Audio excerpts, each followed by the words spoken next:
Donc, c'est un plaisir d'accueillir Irvin Studin qui abordera donc ce grand thème, Trump et le monde. Que fera Trump en relations internationales? À quoi ressemblera la relation entre les États-Unis et la Russie, entre autres? Je pense qu'il nous parlera aussi de la Chine. Il nous parlera aussi sans doute du Canada.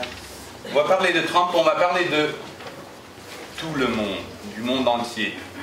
Parce que cet événement aux États-Unis, à Washington, a secoué effectivement tout le monde a pris note. Et c'est pas forcément que va faire le Trump avec le monde, c'est que fera le monde avec Trump.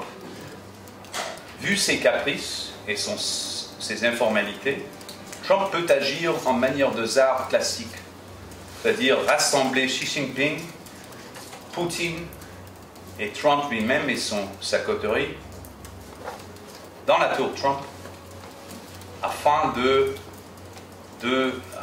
bâtir certaines ententes, certains termes qui vont dicter l'évolution du monde d'ici une décennie.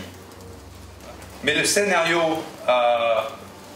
inverse, contraire, c'est la guerre nucléaire. C'est-à-dire, s'il mise sur un conflit avec la Chine ou avec la Russie, et s'il pousse trop, s'il n'est pas hyper conscient des bornes d'un comportement raisonnable avec de grandes puissances, on se lance dans une dynamique qui s'avère éventuellement nucléaire. Pour la politique intérieure aux États-Unis, le pire scénario qui m'effraie, c'est un scénario qui se dessinait déjà depuis le 11 septembre, c'est un attentat de taille dans une grande ville américaine, même dans la première année de la présidence Trump. Quelle sera la réaction du Trump?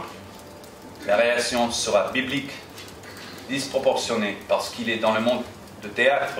Ouais. Ça va mal finir. Pourquoi? Parce que d'ici un an, si ça continue à se dérouler à la manière actuelle, Trump va rapidement perdre sa légitimité auprès de la population américaine, voire auprès du Congrès. Il se peut qu'on lance un processus de destitution à son adresse, mais ces processus-là durent longtemps, ils sont lents, ils ne s'achèvent pas typiquement dans l'histoire américaine. La guerre froide a été gagnée par Deng Xiaoping, c'est la Chine qui a gagné la guerre froide. La Chine sort de cette dynamique en gagnant jusqu'ici de la guerre froide, et ils le savent.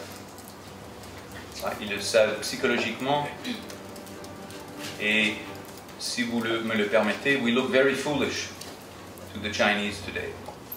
C'est-à-dire, ils sont prudents, ils pensent à long terme, ils sont patients, ils ont rectifié le navire chinois après 150 ans de crise et de dépression stratégique. 150 ans qui est effectivement la durée actuelle de l'État canadien.